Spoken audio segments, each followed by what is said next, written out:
Olá, amigos internautas do Via Pública, mais um Conversas com Dilmar Rodrigues, um espaço de discussão de interesse da comunidade curitibana de toda a região, pelo seu canal Via Pública. Se você perdeu algumas das nossas entrevistas, dá uma procurada aí no nosso site, tem um arquivo de entrevistas com os nossos convidados e toda semana nós trazemos um convidado especial e um assunto de interesse da nossa comunidade. E hoje nós vamos falar sobre a gripe A, H1N1, e já começou em Curitibanos, na região, aí a vacinação no último dia 25. Um pouco mais cedo, porque essa gripe está chegando mais cedo, a região aí também pede, então, nos postos de saúde, principalmente no posto de saúde central, começando no dia 25, e vai ter uma campanha no dia D, e que a Secretaria Municipal de Saúde está divulgando amplamente. Você pode ver essa informação também aqui no nosso site. Mas o Hospital Enio Anjos Ortiz, o nosso conhecido muitas vezes como hospital regional, vem desde 2009, já perguntando aqui para o nosso primeiro convidado, vem desenvolvendo um trabalho muito importante para se precaver, para estar preparado para atender a possíveis casos, a possíveis surtos da H1N1. Já que eu perguntei a ele desde 2009, quero apresentar o nosso convidado de hoje, Marcelo Pasolini, superintendente do Hospital Enio Anjos Ortiz. Muito obrigado por aceitar o nosso convite, estar falando sobre mais esta ação aqui do hospital para Curitibanos e região. Boa tarde, Dilmar. Boa tarde a todos. É uma satisfação estar aqui com vocês hoje para a gente tratar um pouco desse assunto, que é um assunto de suma importância devido às possíveis gravidades do processo de uma epidemia, uma endemia de gripe, né, que é uma coisa muito grave e muito importante, né? Então, para nós é muito importante ter esse espaço para divulgar um pouquinho desse trabalho, como ele é feito e qual é a importância desse trabalho com relação às pessoas que se encontram lá no hospital ou que vão buscar ajuda. Vão buscar ajuda. Então, o hospital vem realizando nos últimos anos este trabalho de prevenção, de estar amplamente preparado. Pode e não pode. Pode acontecer. Como também não pode acontecer, mas a função do hospital é estar preparado para isso, não, Marcelo? Com certeza. Desde 2009, nós tivemos o primeiro surto de gripe H1N1 no mundo, e esse ano foi um ano bem complexo, porque ela veio com bastante força, e naquele momento a saúde pública não estava preparada para isso, e houve uma grande demanda de atendimento, tanto na área hospitalar quanto na área ambulatorial. E desde então, juntamente com o governo do estado, o hospital participando como entidade, uma das entidades principais no combate ao H1N1. Desde então, o hospital vem traçando um plano interno de enfrentamento da gripe, né? Então, esse plano ele é dirigido à proteção tanto dos funcionários internamente quanto os próprios pacientes que se encontram lá, porque nós temos lá pacientes com baixa imunidade, então isso é um risco muito grande de contaminação por vírus, né? Então nós temos a obrigação de ter esse projeto, esse plano todo ele documentado e escrito, né? Nada mais é do que o modus operandi do hospital com relação à gripe. E como você mesmo falou, ela pode vir de uma forma mais violenta, numa epidemia, com várias pessoas contaminadas, precisando de atendimento hospitalar, ou ele pode vir, como veio nos últimos anos, de uma forma amena, tranquila, que a gente consegue conduzir sem maiores, digamos assim, transtornos para a comunidade. Tem até aquela frase, se você quer a paz, prepare-se para a guerra. E talvez a gente possa até utilizar isso. Não há necessidade, não houve necessidade nos últimos anos de todo o aparato, mas estávamos preparados. O que não poderia, certamente, né, Marcelo, é dizer que nós não estávamos preparados. Isso talvez a sociedade pudesse cobrar mais, e até porque muitas vezes a busca pelo serviço público ela é muito sensível. Se você atende bem, fez a sua obrigação.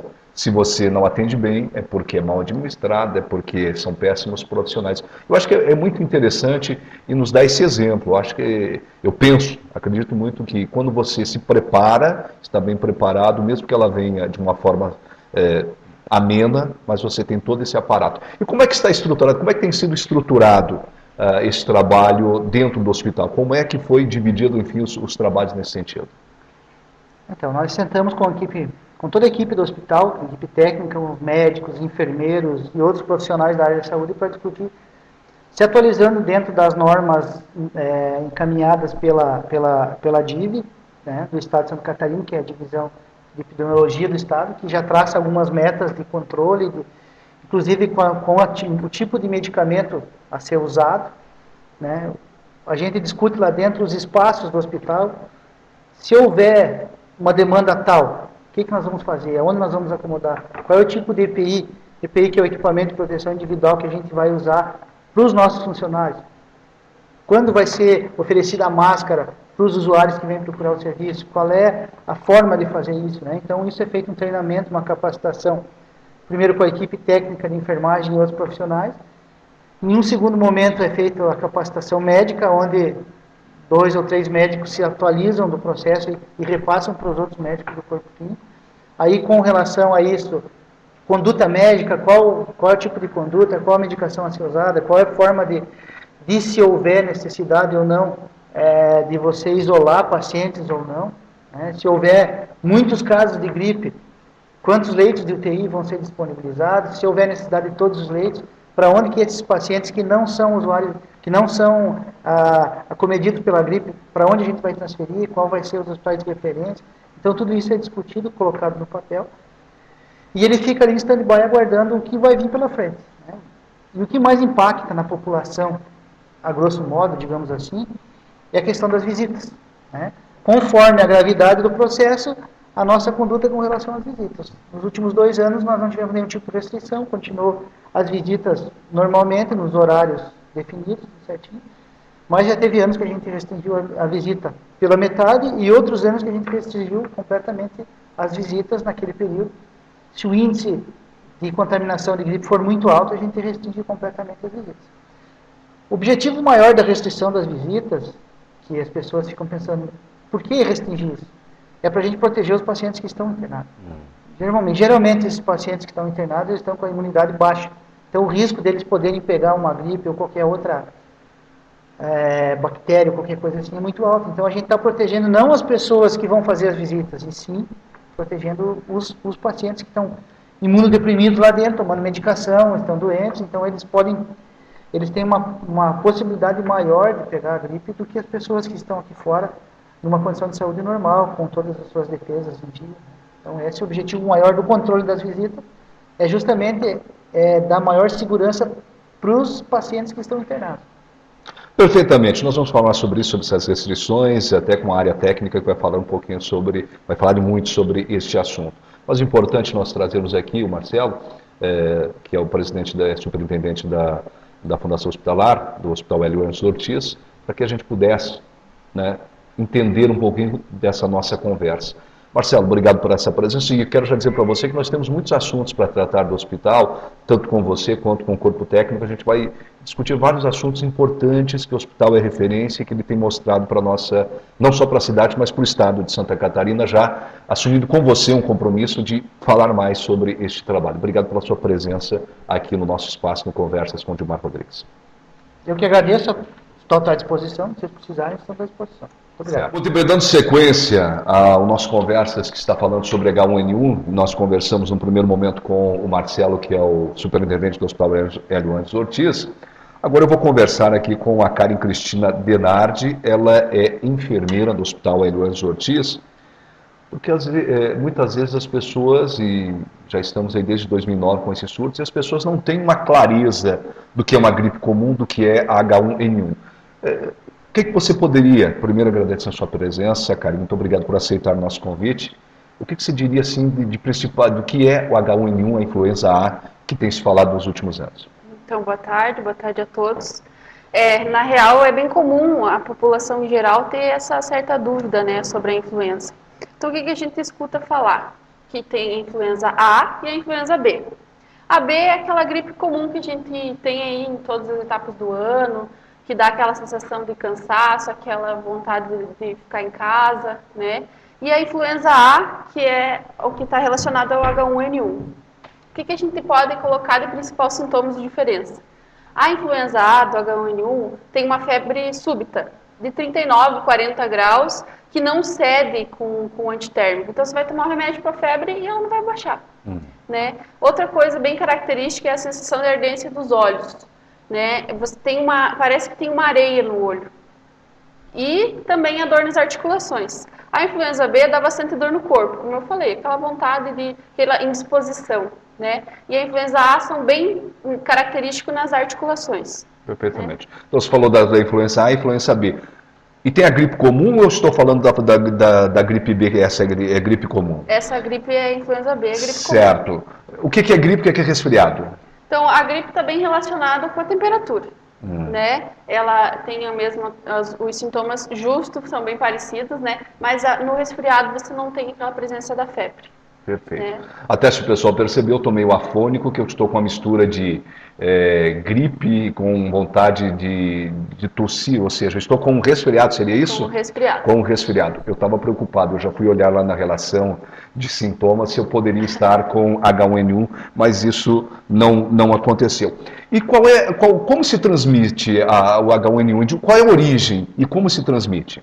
A transmissão é por gotículas, por isso que nessa época de campanha a gente coloca para não ficar em lugares de aglomerado, fechado. A tendência das pessoas no inverno é fechar. Se vai em casa, fecha tudo a janela, né, por causa da temperatura mesmo. Mas você pega de pessoa para pessoa, da fala, por isso da importância quando tem a suspeita de usar a máscara, né? Daí a pessoa vai lá e tosse na mão, a gente tem mania, vai lá e tosse e coloca na mão, vai lá e pega na mão da pessoa, também transmite, né? Então tem algumas medidas que é importante que tenha por causa da transmissão. Eu me recordo que desde 2009, quando começou essa campanha, até bem antes, de algumas etiquetas, que elas são básicas da nossa higiene, mas que nós tivemos que colocá-la no papel, dizer, olha, você precisa fazer isso. Que deveria ser algumas coisas normais. Gostaria que você reforçasse desses cuidados também, como você já falou da questão de ventilação, mas os cuidados específicos para que ela também não seja transmitida. Então, pensando em prevenção, a gente lembra dessas etiquetas. Que é a etiqueta de lavagem das mãos, né, que é importante que lave as mãos com água corrente, com sabão, né, sempre que você lembrar, sempre que você for fazer qualquer coisa, é importante no teu dia a dia que você tenha o hábito de lavar as mãos. Né? Hoje também tem o álcool gel, mas lembrando que ele não substitui a lavagem das mãos. É importante que você lave as mãos e use o álcool gel. Né? E a etiqueta da tosse, que é tossir no antebraço ou com um lenço de papel se estiver disponível. Tossir ou espirrar. Muito bem. Importante dizer, pessoal, que crianças de 0 até 5 anos, não completos 5 anos, têm direito a essa vacinação, maiores de 60 anos, as grávidas, tá? E as mães de recém-nascido, que são as... Puérperas. Puérperas. Essa é uma palavra que eu preferi que a Karen dissesse aqui para mim não correr este risco aqui. Eu estava falando aqui com relação ao evitar... principalmente esse básico de ventilação, não lugares aglomerados. Esse é o principal, Esse né? é o principal. Certo? E essa questão da etiqueta do tomar cuidado, então, com relação à gripe. Tendo esses sinais, as pessoas têm o hábito de automedicação. Qual é a orientação nesse sentido? Então, eu gostaria que você reforçasse esses principais sinais e eu tomo medicamento ou procuro um médico, enfim, um posto de saúde? Na realidade é assim. O repouso, em início, é a melhor indicação. Então, se tem alguns sinais, permanece em repouso. Quando que eu devo procurar um médico? Quando a febre for de 39 a 40 graus e não baixar.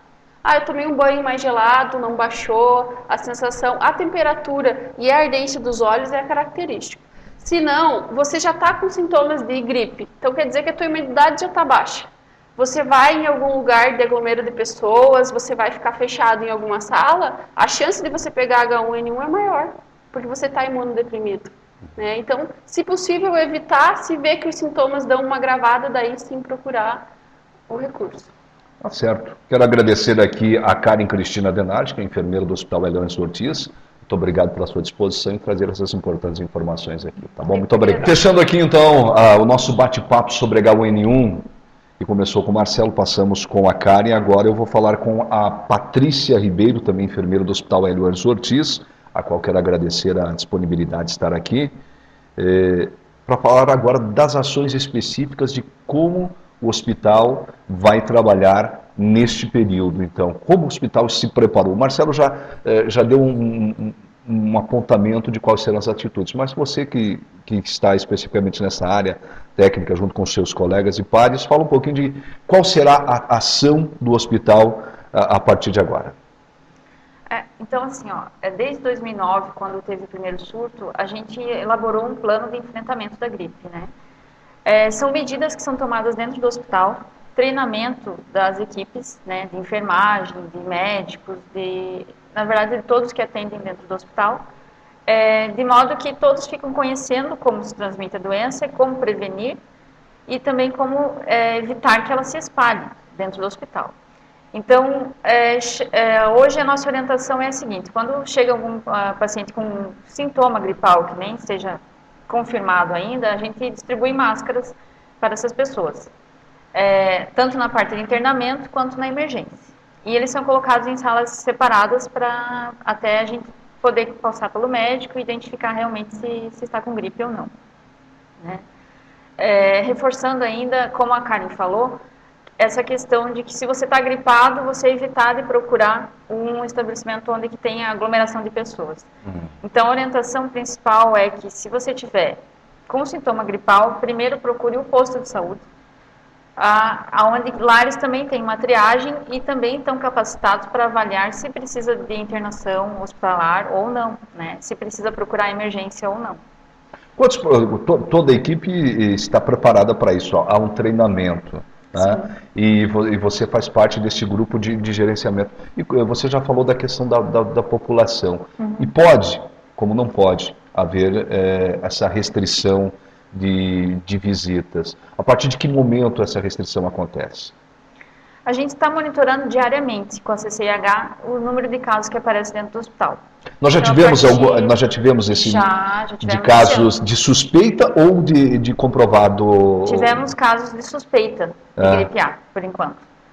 Mas já tivemos casos que, né, então tivemos que tomar essas medidas, né? Então, a partir do momento que começa a ter um número de casos maior que a gente está observando, a gente já vai começar com as medidas de restrição de visitas. Importante foi dito também aqui que quando se restringe essas visitas, não é porque teoricamente estamos preocupados com a população, mas há uma população muito frágil dentro do hospital, e é essa ação que o hospital, são esses pacientes, são esses clientes, que nós podemos assim dizer, que o hospital está protegendo, não é? A nossa preocupação maior é do paciente que está lá internado, que está debilitado, né? Então a gente precisa protegê-lo dessa questão. Eu sempre tenho batido nisso, e o Marcelo sabe disso, e nós já conversamos outras vezes, que o problema da nossa população, de um modo geral, é que ele fica o dia inteiro com alguma dor, uma gripe, com algum sintoma, e ele não procura o médico, ele não procura o posto de saúde, como você falou, Patrícia, e vai deixando, e daí ele procura o hospital. Logicamente que o hospital não vai negar o atendimento. Mas a gente tem que reforçar, e nós precisamos aprender isso. Há muito tempo eu venho falando isso. Olha, eu vou dizer para vocês que, trabalhando em comunicação, acho que há quase uns 20 anos, só aqui em Curitibanos, quando eu digo, pessoal, emergência, em casos extremos, quando há possibilidade, posto de saúde pode dar essa atenção. Depois, se houver essa necessidade, o hospital vai estar preparado. Então, vamos nos preparar também para isso, porque é importante isso também. Nós vamos procurar o hospital quando for essa extrema necessidade. Eu gostaria que você reforçasse aqui, aliás, eu gostaria assim, que eu não perguntei para os outros, a H1N1 mata? Pode matar se ela não tiver o tratamento, o enfrentamento necessário? Pode matar, devido à pessoa que adquirir a H1N1 já ter alguns outros problemas de saúde, né? De repente, uma pessoa rígida, que a gente chama, uma pessoa sadia, numa idade de 30, 40 anos, 50 anos, possa ter a doença e passar o curso da doença sem ter problemas maiores. Mas se atingir uma pessoa que já tem uma comorbidade, que seja uma doença respiratória, cardíaca, renal, qualquer outro tipo de doença crônica, ela pode ter várias complicações, inclusive ao óbito. Nós já tivemos, né? Eu quero reforçar aqui para vocês, é importante dizer então, crianças de 0 até 5 anos incompletos para tomar a vacina, maiores de 60 anos, grávidas, mães de recém-nascidos que são As puérperas. puérperas, e o pessoal também aí, de repente, existe os grupos de risco, logicamente os profissionais de saúde também tomam essa vacina, e que familiares daqueles que estão internados também há uma orientação para ser tomada também, dependendo dos casos, mas isso, cada caso é um caso, aí o médico vai indicar se há necessidade ou não. É importante, então lembrando que em Curitibanos, desde o dia 25 começou essa vacinação, e se você faz parte desse grupo de risco, é importante você procurar o posto de saúde. Patrícia, muito obrigado pela sua presença, importante essas informações. Certamente aqui o nosso espaço e o Via Pública também está à disposição para informações. Muito obrigado. Muito obrigada. Obrigada. Nós voltamos na próxima semana com outro convidado, e se você perdeu algum dos nossos programas, procure aí, nós temos um arquivo de vários entrevistados e assuntos que fazem parte do nosso cotidiano. Grande abraço.